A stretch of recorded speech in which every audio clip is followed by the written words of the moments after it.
After a month of college football, we're already seeing some fan bases cheer their coaching staff while others want their head coach gone yesterday. It's not a fun place to be in for anyone, but it's a reminder that college football is a business. Win or you'll be shown the door, and today we look at the coaches sitting on the hot seat. It's never fun to see a team struggle, and fan bases can quickly turn on a coach if they're not achieving the results they want. These coaches have shown some success in the past, but are currently riding the struggle bus. The first coach is in the Big Ten, and that is Indiana Hoosiers head coach Tom Allen. The Indiana Hoosiers had a very good season in 2020 under Tom Allen, but that 2020 was a shortened season, a campaign in which coaches and players could not prepare normally. No one in the college football industry regards that season as remotely typical in any way. Therefore, the fact that Indiana succeeded in that season is more of an aberration than anything else. In addition, a lot of success that year is credited to the offensive coordinator, who was Kalen DeVore, and quarterback, who was Michael Penix Jr., who had incredible offensive numbers that year.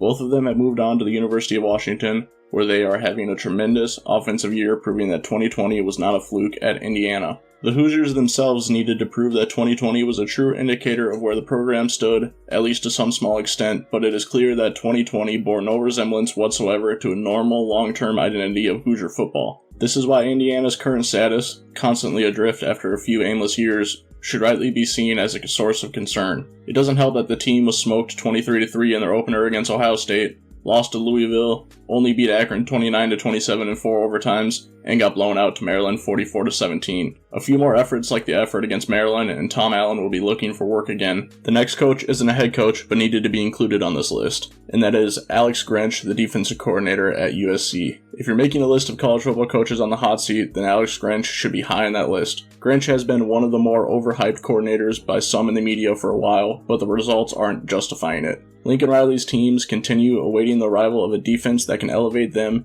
and it's becoming obvious that Grinch won't get them there. USC scoring points at a blistering pace thanks to Caleb Williams, but the offense is the only reason they're winning games. It's also not because of a lack of talent. A lack of discipline and constant missed tackles continue to plague Grinch's defenses, and at a certain point, it's on the man in charge. Look at the Arizona State game. They put up 353 yards and 28 points in a 42-28 loss to the Trojans. Just 1 week earlier, Arizona State committed 8 turnovers, produced just 230 yards, and scored 0 points against Fresno State. If the Trojans make a run at the college football playoff, then his job should be fine until the offseason. All it's going to take is one game where the offense isn't up to par and the defense can't help to send him packing. Although that might not be the case because Lincoln Riley has proven loyalty to him for quite some time. The next coach has proven his loyalty to his school, and that is Pitt head coach Pat Narduzzi. Every coach makes mistakes in their career, but Pat Narduzzi made one that still doesn't make any sense. After winning the ACC in 2021 with one of the best performances from a Pitt offense ever, Narduzzi decided to make a change. Instead of going with an offense that scored at a blistering pace, Narduzzi wanted to get back to his old school ways. Not only has that limited the Panthers offensively, but it's going to hit the recruiting efforts too. No offense, but kids don't want to play in an offense that's slow and outdated. You can use it in certain instances, but the entire offense can't be without that life. You're also gambling on your quarterback to make smart decisions, which Phil Jurkovich is not this year. In the past, Narduzzi's quarterbacks didn't throw a ton, took care of the ball, and watched their defense shut down their opposition. Lately, they haven't done the first two, and it puts the defense in a tough spot. Shooting yourself in the foot isn't a wise strategy, and Narduzzi's stubbornness is most to blame for Pitt's 1-4 start. His job probably isn't in jeopardy yet, but it's not looking good. The next coach hasn't been at their school nearly as long as Pat Narduzzi has been at Pitt, and that is Tony Elliott, the head coach at Virginia. It's not normal for coaches to be fired after 2 seasons on the job at a school, but Tony Elliott could be fired if this 2023 season at Virginia is as bad, or very close to being as bad as the 2022 season. It hasn't started out well for the Cavaliers. Were blown up by the Tennessee Volunteers in their opener. They lost 49-13.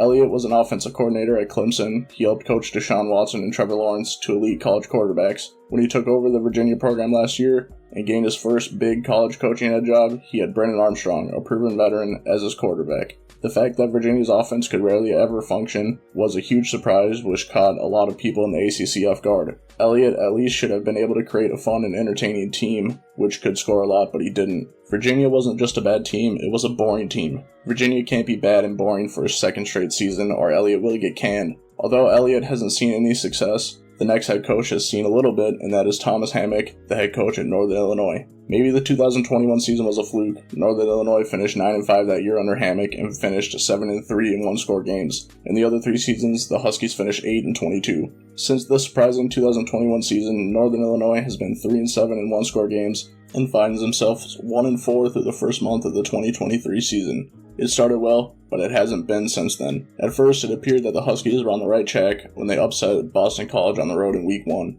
Since then, they've struggled mightily on offense with losses to Southern Illinois, Nebraska, Tulsa, and Toledo. A beauty and a curse of this team's previous success is that the fan base doesn't forget. They'll talk about those previous teams forever, but they also compare every team to those squads whether the current team wants them to or not. Staying in the group of 5, another coach that is feeling some heat is Scott Loeffler, the head coach of Bowling Green. It feels like an eternity since Dave Clawson and Dino Babbers were producing 10-win seasons for the Falcons. Since Babbers left after the 2015 season, the Falcons have gone 23-59, including 14-32 under Loeffler. Bowling Green went 6-7 last year, so he showed that he can at least get this team to a bowl game. It isn't just that the 2013 season gives the fan base vibes from the 2019 to 2021 seasons. Their 2 wins came against Eastern Illinois and Georgia Tech, but have been largely uncompetitive in the 3 losses. It's not easy to win at Bowling Green, but any regression raises concerns about the future. So Loeffler's seat is warm, but it will get hotter if he can't turn the ship around in a positive direction. Another seat that is extremely warm is the one that Dana Dimel of UTEP sits on. Let's start here. Dana Dimel put in the time to make the 2021 season happen with a 7-6 finish, but it's been a struggle outside of that year. The lack of wins makes him just one of the college football coaches on the hot seat, but there could be time for him to fix things. Excluding that 1 year, the Miners are 11-38 under Dimel, and a 1-4 start to the 2023 season isn't exactly cooling his seat. A loss to newcomer Jacksonville State to start the year hurt, but they bounced back with a win over Incarnate Word, and they're currently riding a 4-game losing streak where they've been outscored 138-55. These are the coaches that are feeling some heat after 5 weeks of college football. For fun, we'll definitely add in a bonus coach.